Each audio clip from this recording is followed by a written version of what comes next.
presiden. Tetapi yang kalah konvensi 20 tahun kemudian langsung terpilih jadi presiden.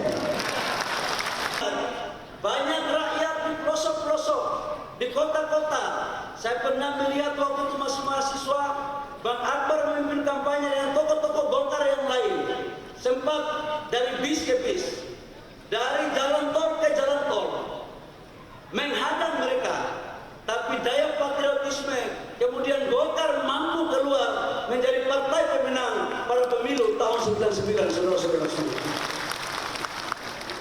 Pada tahun 2004, Golkar dengan paradigma baru Partai Golkar di zaman pasca reformasi mampu memainkan peran dengan melakukan konvensi agar kemudian 2004 menjadi partai pemenang. Konvensi adalah sebuah strategi yang menurut saya jitu, dan waktu itu peserta konvensinya adalah Ketua Umum Bang Akbar Tanjung, Bang Ical, kemudian Pak Surya Paloh, kemudian Pak Wiranto, dan Bapak Presiden Prabowo. Yang menang waktu itu adalah Pak Wiranto. Namun dalam Pilpres belum Allah mengizinkan jadi presiden. Tetapi yang kalah konvensi 20 tahun kemudian langsung terpilih jadi presiden. Jadi memang di Golkar ini, ya ketua umum itu belum tentu jadi presiden. Belum tentu. Karena Golkar ini inklusif. Dan itu telah dicontohkan oleh Bang Akbar. Beliau ketua umum membuka diri bagi yang lain untuk ikut berkompetisi. Artinya apa? Yang saya mau sampaikan bahwa Golkar sebagai partai yang betul-betul adaptif, yang mau mengikuti perkembangan tentang sistem politik yang ada. Pasca pemilihan konvensi, apakah kemudian Partai Golkar sudah selesai? Enggak lagi. Muncul fase berikut. Pasca konvensi, Partai Golkar melahirkan kader-kadernya yang luar biasa, kemudian mendirikan partai lain. Jadi Golkar selalu silih berganti, naik turun. Diawali dengan Hanura yang didirikan oleh Pak Wiranto. Waktu itu orang berpikir Golkar akan semakin suaranya turun. Tapi alhamdulillah, sekalipun ada yang pergi, ada juga yang datang.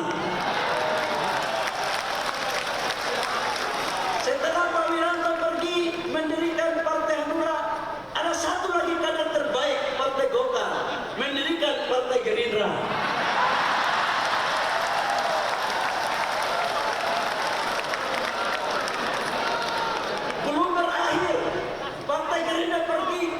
Satu lagi kader terbaik Partai Golkar mendirikan Nasdem. Bagi Golkar adalah itu hal yang biasa-biasa saja. Karena Golkar sebagai ibu kandung menganut mazhab doktrin karya kekaryaan. Golkar menghargai perbedaan pilihan kader-kader Partai Golkar, karena sesungguhnya Golkar adalah gudang daripada kader-kader yang berkualitas.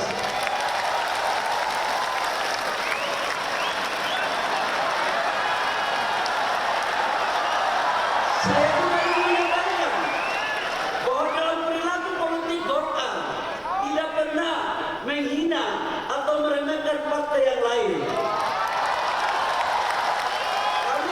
Berjiwa besar untuk menghargai kebesaran partai lain. Dan oleh karena itu dalam perspektif hubungan kami dengan partai-partai yang lain, khususnya alumni-alumni Partai Golkar, kami seperti satu rumah, cuma beda kamar saja.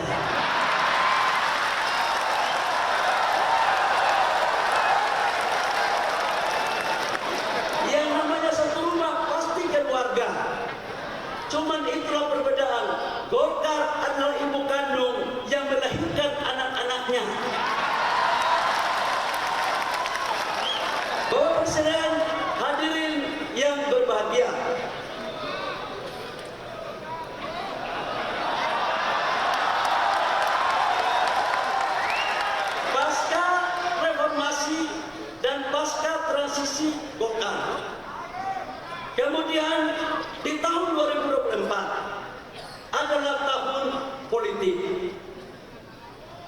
sadari bahwa dalam tahun 2024 adalah tahun politik di mana mampu kita melewati proses pileg, pilpres, dan pilkada.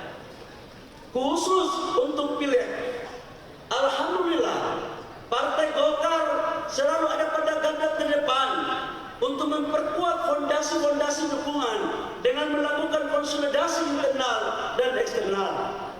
Khusus untuk konsolidasi internal, melakukan konsolidasi struktural dari tingkat DPP, DPD 1, DPD 2, kecamatan, desa, sampai dengan tingkat RT.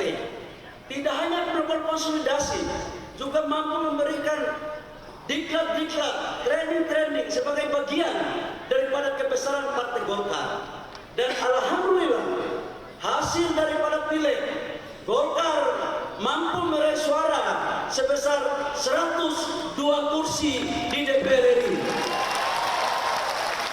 Kami nomor 2, Bapak Presiden. Kami nomor 2, ya di bawah dikit PDIP. Di atas sedikit Gerindra. Kami di tengah-tengah saja. Dan ini mencerminkan, tetapi untuk DPR Kabupaten Kota, izinkan kami Bapak Presiden dan seluruh ketua-ketua umum partai lain bahwa Golkar menang di 15 provinsi dan sekaligus menjadi ketua DPR provinsi dan menang di 300 lebih kabupaten kota dengan total jumlah anggota DPR kabupaten kota sebesar 290 dan yang terbanyak dibandingkan